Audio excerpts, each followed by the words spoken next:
Good morning, everyone, and welcome to our special report. Today is March 13th, 2026, and the world is holding its breath. We are now 2 weeks into what is undeniably the most significant military escalation of the 21st century. What began as simmering tensions between the United States, Israel, and regional powers in Iran has erupted into a full-scale, multi-front conflict. In just 14 days, global trade has seized up, and energy markets have been thrown into a state of unprecedented shock. How did we get here so fast? Let's break down the timeline of this rapidly unfolding crisis. It all started on February 28, 2026. A coalition force initiated what it termed a preemptive stabilization strike against key strategic infrastructure. Now, while physical strikes did target secure facilities, the true game-changer was the unleashing of full-scale cyber warfare. For the very first time in history, we witnessed the complete neutralization of a nation's digital backbone, talking about everything from banking systems and financial markets to electrical grids and public utilities. The first phase of this war wasn't fought with missiles. It was fought with code in the silicon and servers that run our modern world. This strategy, now being called systemic paralysis, has fundamentally rewritten the rules of modern combat for the 2026 era. The silence of a nation's digital infrastructure proved to be a deafening opening salvo, creating chaos and confusion before the first conventional weapon was even deployed. This cyber-first approach created the conditions for the next phase. With command and control systems severely degraded, the physical military operations began with a significant advantage. The initial days saw a series of highly coordinated strikes targeting military command centers, air defense networks, and logistical hubs. The goal was clear: to dismantle the capacity for a coordinated response. Analysts are pointing to this as a new doctrine in action, a hybrid model where digital disruption paves the way for kinetic force. The effectiveness of this initial wave was staggering, but it also ensured that any chance for de-escalation in those first critical hours was lost. The conflict had crossed a threshold from which there was no easy return. By the second week of March, the world's attention snapped to the most critical maritime choke point on the planet, the Strait of Hormuz. This narrow waterway, the artery for nearly 20% of the world's petroleum, is now officially a contested zone. Coalition naval forces have been broadcasting reports of their maritime defense operations, stating they've neutralized dozens of fast attack vessels and drone boats they deemed a direct threat to international shipping. Their stated mission is to maintain freedom of navigation and keep the strait open. But the reality on the water is one of high-stakes cat and mouse, with skirmishes creating a level of risk that most commercial shipping companies are unwilling to take. Insurance premiums for tankers have skyrocketed to unsustainable levels, effectively creating a blockade without a formal declaration. This has triggered what economists are calling the energy siege. Despite all efforts to secure the shipping lanes, the price of Brent crude oil didn't just climb, it exploded.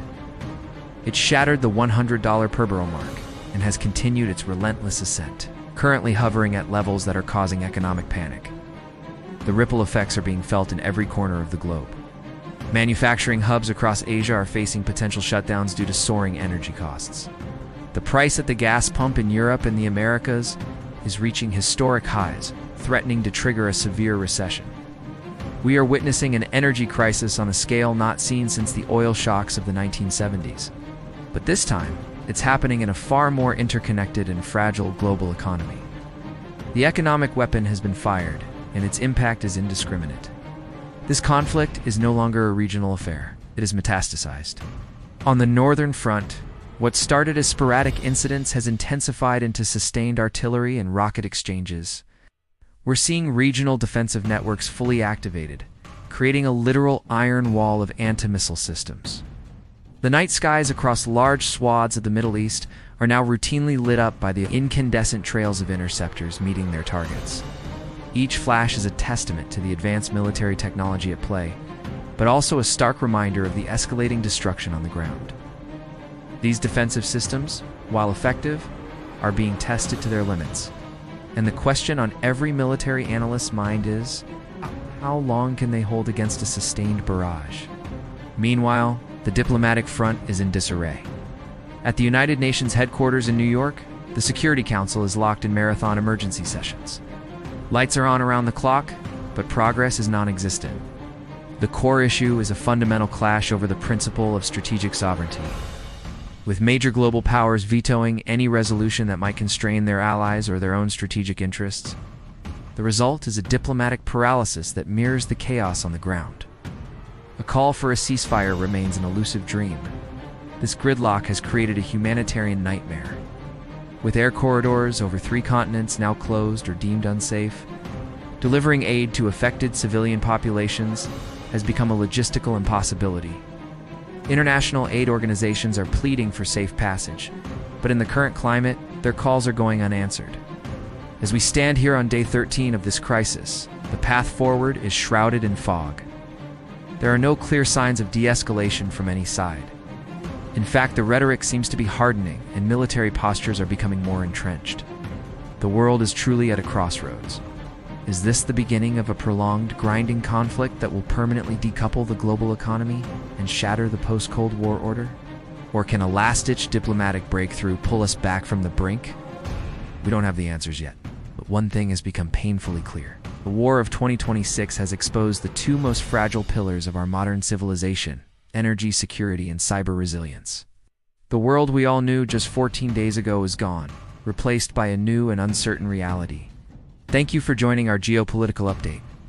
The economic impact of this conflict will be felt by everyone, everywhere. How do you see this affecting your specific region or your industry? Share your analysis and thoughts in the comments below. We read them all. And if you want to stay on top of this evolving global situation, make sure you subscribe and turn on notifications for our daily deep dives. Stay safe and stay informed.